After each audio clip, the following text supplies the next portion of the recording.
इस बार का गणतंत्र दिवस हरियाणा के लिए खास होने वाला है क्योंकि ऐसा इतिहास में पहली बार होने जा रहा है जब लगातार दूसरी बार हरियाणा की झांकी देशवासियों को देखने को मिलेगी। अंतर्राष्ट्रीय गीता महोत्सव की थीम पर झांकी बनाई गई है।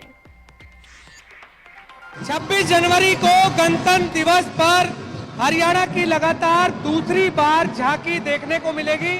इस बार झांकी जो है अंतर्राष्ट्रीय गीता महोत्सव को लेकर बनाई गई है और आखिरकार इस झांकी के अंदर ये भी बताया गया है कि आखिरकार महाभारत क्यों हुआ था, उसके 10 मुख्य कारण भी इस झांकी में बताए गए हैं। ये आप देख रहे हैं, ये हरियाणा की झांकी है और शुरुआत में जो श्री कृष्ण जी का विराट रूप है वो यहाँ पर दिखाया गया है। इस झांकी के जो नोडल अधिकारी हैं कुलदीप सैनी, हम उनसे जानते हैं कि आखिरकार इस झांकी में क्या कुछ और बताया गया है और साथ में जो महाभारत के 10 मुख्य कारण है कि महाभारत क्यों हुआ उस पर भी हम बातचीत करेंगे। कुलदीप जी, झांकी पूरी तरह से तैयार हो चुकी है, जब कर्तव्य पथ पर गणतंत्र दिवस पर चलने वाली है। आखिरकार झांकी में क्या कुछ आपने इसमें दर्शाया? ये झांकी 2 हिस्सों में बनी हुई है। ये पहला हिस्सा है झांकी का, इसमें कृष्णा का विराट स्वरूप है। ये ऊपर जो दिखाया गया है वो कमल पर खड़े होकर के उन्होंने विराट स्वरूप दिखाया था। ये विष्णु का जो है वो सर्प है, उसके नीचे ये पहला हिस्सा है विराट स्वरूप वाला, इसमें जो दिखाया गया है। अब हम इसके साइड में जब चलेंगे जाएंगे तो इस झांकी के चारों तरफ जो है वो जो 10 मुख्य कारण थे, महाभारत के युद्ध के होने के जो 10 मुख्य कारण थे वो शुरू किए गए हैं। पहले वाले हिस्से में जो है वो गुरु द्रोण जो है अर्जुन को शिक्षा दे रहे हैं तीर चलाने की। ये गुरु थे चूंकि ये शिक्षा दे रहे हैं और गुरु द्रोण का संबंध चूंकि हरियाणा से है, गुरुग्राम के वो रहे, गुरुग्राम का नाम ही गुरु द्रोण के नाम पर है क्योंकि वो यहाँ के रहने वाले थे। तो ये पहला इसका हिस्सा है।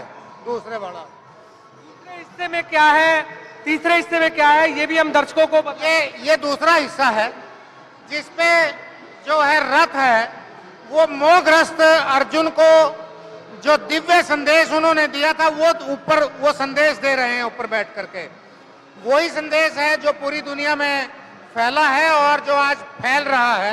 इस समय हम रथ पर सवार हैं, जो रथ झांकी जो है कर्तव्य पथ पर चलेगी, इसके बारे में और भी हम जानते हैं। झांकी के नोडल अधिकारी कुलदीप सैनी हमारे साथ हैं। सर, अब आपने हमें पहला जो है विराट रूप दिखाया, उसके बाद आपने ये भी बताया कि महाभारत क्यों हुआ, उसके 10 मुख्य कारण भी आपने बताए। अब इस समय हम देख रहे हैं कि हम जिस रथ पर सवार हैं श्री कृष्ण जी, उसके बारे में भी आप बताइए कि क्या कुछ। ये जैसे मैंने पहले कहा था कि कोशिश की गई है कि वो जीवंत हो जाए। ये 4 घोड़े जो हैं आप देखोगे कि रथ खींचने की मुद्रा में ये है।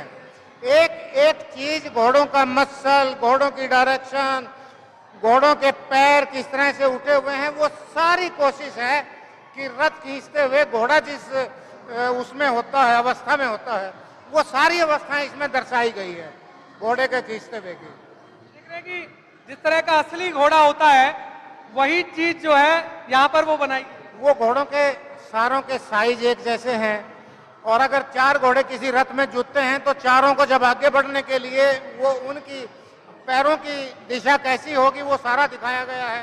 जोर लगाते हैं तो बॉडी के पार्ट कैसे, मसल कैसे सामने नजर आ रहे हैं, चेहरा कैसा होगा, वो सारा दिखाया गया है। झांकी के नोडल अधिकारी कुलदीप सैनी, जिन्होंने इस झांकी के बारे में पूरा विस्तार से बताया है कि आखिरकार झांकी का क्या स्वरूप है। शुरुआत में कृष्ण जी का विराट रूप बताया, फिर उन्होंने घोड़े का रूप भी बताया, फिर उन्होंने ये भी बताया कि महाभारत क्यों हुआ, उसके 10 मुख्य कारण भी इसमें दर्शाए गए। तो लगातार हरियाणा सरकार की तरफ से जरूर मेहनत की गई है और इस बार 26 जनवरी गणतंत्र दिवस पर कि जब हरियाणा लगातार दूसरी बार कर्तव्य पथ पर अपनी झांकी प्रस्तुत करेगा, तो वो उम्मीद है कि इस बार हरियाणा की झांकी उन 17 राज्यों में पहले नंबर पर आए जिसमें एक अंतर्राष्ट्रीय गीता महोत्सव का भी एक संदेश जाए। बहरहाल देखना होगा कि आखिरकार यह झांकी जो है 26 जनवरी गणतंत्र दिवस पर जब कर्तव्य पथ पर चलेगी तो उस समय इसका क्या संदेश जाता है। कैमरामैन जयदेव के साथ गुलशन ग्रोवर,